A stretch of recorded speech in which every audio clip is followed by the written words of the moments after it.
નમસ્તે વિદ્યાર્થીઓ, Dzire education મારી યુટ્યુબ ચેનલમાં હું આપ સર્વેનું KM ડાભી હાર્દિક સ્વાગત કરું છું. આજે આપણે ફરીથી ધોરણ 12 અર્થશાસ્ત્ર વિષયની અંદર જે પાઠ નંબર 6ની શરૂઆત કરી છે ગરીબી, એના વિશેની શરૂઆત કરવા જઈ રહ્યા છીએ. તો ગરીબીના ચેપ્ટરની અંદર આગળના વિડીયોની અંદર આપણે જોયું કે ગરીબીનો અર્થ, અને એની અંદર ખાસ કરીને જે આપણે આધુનિક અને પ્રાચીન એ બે અભિગમની વાત પૂરી કરી, એટલે કે આવક અભિગમ અને બિન આવક અભિગમની વાત પૂરી કરી. હવે આપણે ગરીબીના સ્વરૂપોની વાત શરૂ કરવા જઈ રહ્યા છીએ. એના સ્વરૂપો પૈકીનું નિરપેક્ષ ગરીબી, એના સ્વરૂપની ચર્ચા આજે આપણે કરીશું. તો શરૂઆત કરીએ ગરીબીના સ્વરૂપનું.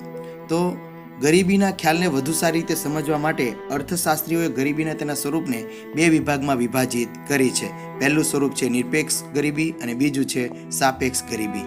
તો એનામાં આપણે બે સ્વરૂપો પૈકી એક સ્વરૂપોની ચર્ચા આપણે હવે કરવાના છીએ. તો શરૂઆત કરીએ પહેલા નિરપેક્ષ ગરીબી.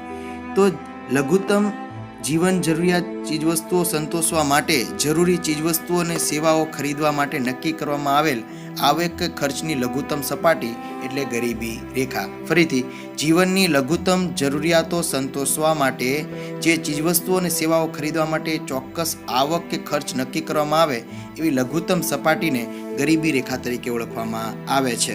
તો અહીં વિદ્યાર્થી તમે અલગ કલરનો ઉપયોગ કરી શકેલો જોઈ શકો છો, અને એનો અર્થ કંઈક દર્શાવે છે. તો અહીં ગરીબી રેખાનો અર્થ કીધો છે કે જીવનની લઘુત્તમ જરૂરિયાત સંતોષવા માટે જે પણ ચીજવસ્તુ કે સેવા ખરીદવા માટે આવક કે ખર્ચ કરવો પડે એની લઘુત્તમ સપાટીને ગરીબી રેખા તરીકે ઓળખવામાં આવે છે. આ ગરીબી રેખાથી ઓછી આવક અથવા ઓછો ખર્ચ ધરાવનાર વ્યક્તિ એ નિરપેક્ષ રીતે ગરીબ છે એમ કહેવાય. અને નિરપેક્ષ ગરીબી સંપૂર્ણ ગરીબી તરીકે પણ ઓળખવામાં આવે છે. તમને વિકલ્પની અંદર વિદ્યાર્થીઓ પૂછી શકાય કે નિરપેક્ષ ગરીબીને સંપૂર્ણ ગરીબી તરીકે પણ ઓળખવામાં આવે છે, અથવા નિરપેક્ષ રીતે ગરીબ કોને કહેવાય? તો કે ગરીબી રેખાથી ઓછી આવક અથવા ઓછો ખર્ચ ધરાવનાર વ્યક્તિને નિરપેક્ષ રીતે ગરીબ છે એમ કહેવાય. તો નિરપેક્ષ ગરીબીના ખ્યાલથી અર્થતંત્રમાં ગરીબી રેખા હેઠળ જીવતા ચોક્કસ વર્ગને નક્કી કરી શકીએ કે આપણા દેશની અંદર ગરીબી રેખાની નીચે કેટલા લોકો જીવે છે એ નિરપેક્ષ ગરીબી દ્વારા નક્કી કરી શકીએ છીએ. અને આ ગરીબીને ઘટાડવા માટે ચોક્કસ આપણે નીતિઓ ઘડવા માટે પણ આપણે ખૂબ ઉપયોગી છે. આમ નિરપેક્ષ ગરીબીનો ખ્યાલ આ રીતે ઉપયોગી જણાતો જોવા મળે છે. આગળ આપણે જોઈશું ગરીબી રેખા. તો ગરીબીના નિરપેક્ષ સ્તરને અંદાજ મેળવવા અનાજ, દાળ, દૂધ, માખણ વગેરેનું લઘુત્તમ ભૌતિક પ્રમાણ કે જે જીવન નિર્વાહ માટે ખૂબ જરૂરી છે તે પ્રાપ્ત કરવા માટે લઘુત્તમ માથાદીઠ વપરાશી ખર્ચ એ ગરીબી રેખા છે. એટલે કે વ્યક્તિને જીવન જીવવા માટે જે લઘુત્તમ જીવન જરૂરિયાત ચીજવસ્તુ મેળવવી જરૂરી છે એના માટેનો જે ખર્ચ કરવો પડે છે એનાથી ઓછો જે ખર્ચ કરતો હોય એ વ્યક્તિ ગરીબી રેખાની નીચે જીવે છે એમ કહેવાય. એટલે આ લઘુત્તમ માથાદીઠ વપરાશી ખર્ચ એ ગરીબી રેખા છે. આ લઘુત્તમ માથાદીઠ વપરાશી ખર્ચ એટલે કે ગરીબી રેખા નક્કી કરવા માટે આયોજનની શરૂઆતમાં Indian council of medical research દ્વારા ગ્રામ્ય ક્ષેત્રો માટે વ્યક્તિ દીઠ દૈનિક 2400 કેલેરી અને શહેરી ક્ષેત્રો માટે દૈનિક 2100 કેલેરી નક્કી કરવામાં આવી છે. વિકલ્પની અંદર વિદ્યાર્થીઓ તમને પૂછી શકાય છે કે Indian council of medical research દ્વારા ગ્રામ્ય ક્ષેત્રો માટે કેટલી કેલેરી નક્કી કરવામાં આવે છે? તો 2400, ગ્રામ્ય વિસ્તારની અંદર 2400 અને શહેરી વિસ્તારની અંદર 2100. તો વિદ્યાર્થી તમને પ્રશ્ન થશે કે ગ્રામ્ય વિસ્તારમાં કેમ વધારે? કે ગ્રામ્ય વિસ્તારની અંદર મોટે ભાગે શારીરિક પરિશ્રમ અથવા શ્રમની વધારે જરૂર પડે છે, જેના માટે ત્યાં 2400 કેલેરી નક્કી કરવામાં આવેલી છે. આ પદ્ધતિનો આયોજન પંચ દ્વારા 1969માં એ મંજૂર કર્યો અને 1960-61ની કિંમતને આધાર વર્ષ તરીકે લઈને માથાદીઠ ₹20 નક્કી કરવામાં આવ્યા. એટલે કે જે આ કેલેરી મેળવવા માટે માથાદીઠ માસિક 1 મહિનામાં ₹20 દરેક વ્યક્તિ દીઠ ખર્ચ કરવો જોઈએ એવું નક્કી કરવામાં આવ્યું. દાંડેકર અને રથે, વિદ્યાર્થીઓ જ્યાં અલગ કલરનો ઉપયોગ કરેલો છે તે કંઈક વધારાનું સૂચન સૂચવે છે એવું સમજીશું અને ત્યાં ભાર આપીશું. તો દાંડેકર અને રથ આ બે અર્થશાસ્ત્રીઓએ એવું કીધું છે કે ગ્રામ્ય ક્ષેત્રોમાં 1960-61ની આધાર કિંમત લઈએ તો માથાદીઠ ₹15 અને શહેરી ક્ષેત્રો માટે માથાદીઠ 22.5 નક્કી કર્યો. જે આયોજન પંચ દ્વારા ₹20 નક્કી કરેલો એ દાંડેકર અને રથ નામના અર્થશાસ્ત્રીએ તેમાં સુધારો વધારો કરતા ગ્રામ્ય વિસ્તાર માટે 15 અને શહેરી વિસ્તાર માટે ₹22.5 ખર્ચ કરવાનું નક્કી કર્યું.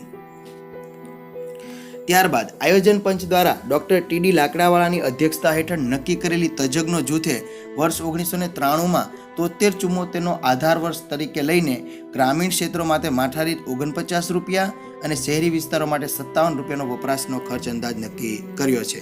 તો આ જુદા જુદા વ્યક્તિઓ દ્વારા એના જુદા જુદા ખર્ચ નક્કી કરવામાં આવેલા છે. તો અહીંયા છેલ્લે કીધું છે ટી.ડી. લાકડાવાળાના અધ્યક્ષતા હેઠળ જે નક્કી થયું એમાં આધાર વર્ષ લીધું છે 73-74 વર્ષ, ગ્રામીણ વિસ્તાર માટે માસિક ₹49 અને શહેરી વિસ્તાર માટે ₹57 ખર્ચ નક્કી કરવામાં આવેલો છે. ગરીબી રેખાની ગણતરીની પદ્ધતિની એક મોટી મર્યાદા એ છે કે તેમાં ફક્ત કેલેરીને વપરાશને આધાર તરીકે લેવામાં આવે છે, પરંતુ ગરીબી એ આર્થિક પરિસ્થિતિ છે, ભૂખ એક શારીરિક પરિસ્થિતિ છે. આથી ગરીબી રેખા એક ભૂખમરાની રેખા બની જાય છે કે જો માત્ર ને માત્ર કેલેરીને આધારે જ જો ગરીબી રેખા નક્કી થતી હોય તો એ ભૂખમરાની રેખા બની રહે છે, કારણ કે ગરીબી એ આર્થિક પરિસ્થિતિ છે અને ભૂખ એ શારીરિક પરિસ્થિતિ છે. એટલા માટે ગરીબી રેખા એક ભૂખમરાની રેખા બની રહે છે. ગરીબી રેખાના ખ્યાલને ગતિશીલ બનાવવા જીવનની ગુણવત્તાનું લઘુત્તમ સ્તર એ નક્કી કરવું જોઈએ અને એ માટે જીવન જરૂરી સગવડો જેવી કે પૌષ્ટિક અને સંતુલિત આહાર, સ્વાસ્થ્ય, વીજળી, રસોઈનું ઈંધણ, કપડાં, શિક્ષણ પાછળનો ખર્ચ, રહેઠાણ વગેરે બાબતોનો પણ સમાવેશ કરવો જોઈએ. એટલે કે ગરીબી રેખામાં જે આપણે જોયું માત્ર કેલેરીને ધ્યાનમાં લીધેલું છે તો એના આધારે માત્ર ભૂખમરાની રેખા જ નક્કી થાય છે. તો એ માત્ર એ જ બાબતોનો આધાર ન લેતા અન્ય બાબતો જેમ કે સંતુલિત આહાર, સ્વાસ્થ્ય, વીજળી, રસોઈનું ઈંધણ, કપડાં, શિક્ષણ પાછળનો ખર્ચ, રહેઠાણ વગેરે બાબતોનો પણ સમાવેશ કરવો જોઈએ. આ સંદર્ભમાં ગરીબી માપનની પદ્ધતિની પુનઃરચના કરવા પ્રોફેસર સુરેશ તેંડુલકરની અધ્યક્ષતાવાળી સમિતિએ પોતાનો અહેવાલ વર્ષ 2009માં સરકારને સોંપ્યો. આમ જુદા જુદા સમિતિના અહેવાલો સરકારને સોંપવામાં આવ્યા. એમાં છેલ્લે 2009માં સુરેશ તેંડુલકરની અધ્યક્ષતાવાળો જે રિપોર્ટ છે એ સરકારને 2009ની અંદર સોંપવામાં આવ્યો. આ સમિતિએ ગરીબી રેખાને નક્કી કરવા માટે નવી કાર્ય પદ્ધતિ નક્કી કરી, જેમાં કેલેરીના વપરાશ ઉપરાંત શિક્ષણ અને સ્વાસ્થ્ય માટેના ખર્ચનો પણ સમાવેશ કરવામાં આવ્યો છે. જો વિદ્યાર્થીઓ અહીંયા કેસરી કલર કરેલો છે, અત્યાર સુધી જે ગરીબી રેખા નક્કી થતી માત્ર કેલેરીના આધારે જ નક્કી થતી હતી, પરંતુ એ બે મુદ્દાનો ઉમેરો કર્યો છે જેમાં શિક્ષણ અને સ્વાસ્થ્યનો પણ સમાવેશ કર્યો છે. એ બીજું કંઈ નહીં પરંતુ સુરેશ તેંડુલકર સમિતિએ આ નવો રિપોર્ટ જે સરકારને સોંપ્યો એમાં બે ખર્ચનો ઉમેરો કરેલો છે.